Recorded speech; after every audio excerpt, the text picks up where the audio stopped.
नमस्कार प्रिय दर्शकों, हाजिर हूँ आज एक पुनः नए ज्योतिषीय सूत्र के साथ।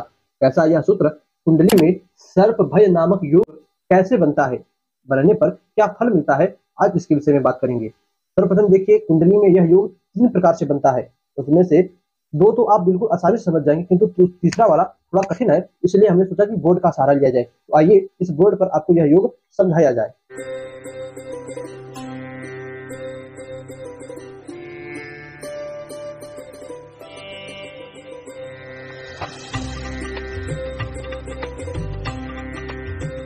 ज्योतिष के जो मर्मज्ञ हैं वे कहते हैं कि जन्म कुंडली में राहु से, देखिए, राहु को सर्प का पूंछ और केतु को सर्प का मुख माना गया है।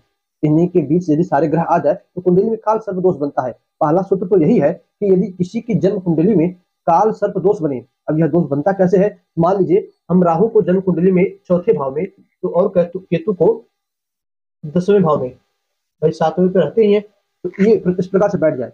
अब इन्हीं के बीच में, यानी यहाँ यहाँ यहाँ यहाँ यहाँ बाकी के जितने भी बचे 7 ग्रह हैं, वे सारे 7 ग्रह कुंडली के इन्हीं 5 खानों में बैठे हों, अथवा इनके नीचे इन 5 खानों में बैठ जाए, इन 5 खानों में, तब कुंडली में काल सर्प दोष बनता है।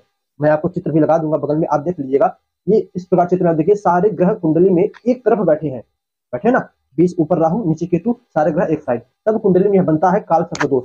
तो प्रिय दर्शकों, शास्त्र तो पहला यही कहता है कि जिस भी जातक की जन्म कुंडली में काल सर्प दोष बने, पहले ऐसे जातक की सर्प जीवन में एक बार जरूर काटता है। अब यदि ग्रह स्थितियां प्रबल हो, यानी राहु केतु का अंश बल मजबूत हो, बाकी शुभ ग्रहों के अंश बल कम हो, शुभ ग्रहों की दृष्टि ना हो, तो ऐसे जातक की सांप काटने से मृत्यु भी होती है।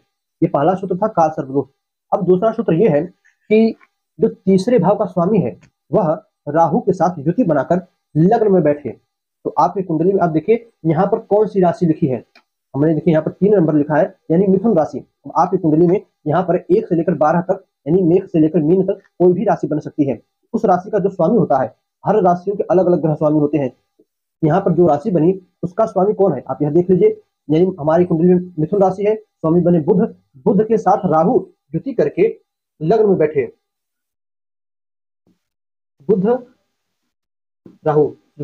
बुध और राहु बैठे हैं, तब समझिए इस कुंडली में काल सर्प बोल रहा हूं, सर्प भय योग बना है।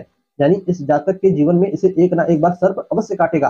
अब यदि बुध और राहु प्रबल हो जाए, इनके ऊपर सिर्फ पापक ग्रहों की दृष्टि हो, शुभ ग्रहों की दृष्टि ना हो, तब ऐसे जातक में उसी सर्प के काटने से इस जातक की मृत्यु होती है। दूसरा सूत्र। तीसरा सूत्र है कि कुंडली में राहु जहां पर बैठे हो, उस राशिपति के साथ तीसरे भाव का मालिक युति बनावे। पुनः समझिए, आप मान लीजिए, देखिए हमने यहाँ पर राहु को 4थे भाव में बिठाया है, ठीक। तो 4थे भाव का स्वामी कौन होता है, यानी 4थे भाव यानी चौथी राशि बिठाया है। चौथी राशि का स्वामी कौन होता है, चौथी राशि होती है कर्क, स्वामी हो गए चंद्रमा। चंद्रमा और तीसरी राशि का जो स्वामी है, चौथे जहां पर राहु बैठे हैं, उस राशि के स्वामी की युति हो जाए। तीसरे राशि के स्वामी होते हैं बुध, राहु बैठा है कर्क राशि में, यानी चंद्रमा की राशि में, तो चंद्रमा और बुध की युति हो जाए, तब भी कुंडली में सर्प दोष बनता है।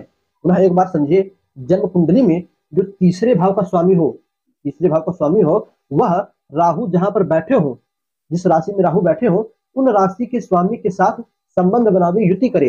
तो राहु बैठे हैं, आप देखिए, कर्क राशि में, चंद्रमा की राशि में, और तीसरे भाव में बनती है बुध की राशि, मिथुन राशि। तो बुध और चंद्रमा की इस पूरे जन्म कुंडली में कहीं पर भी युति हो जाए, यानी युति यानी एक साथ ग्रह, युति क्या, जोड़ना, एक साथ बैठे। अब मान लीजिए यहाँ पर भी जुड़कर बैठ सकते हैं, यहाँ पर भी, कहीं पर भी कुंडली में बुध और चंद्रमा एक साथ बैठे, तब भी कुंडली में, को तीसरा सूत्र था, तब भी कुंडली में सर्प भय नामक योग बनता है। उम्मीद करता हूँ तीसरे सूत्र को आप समझ रहे होंगे।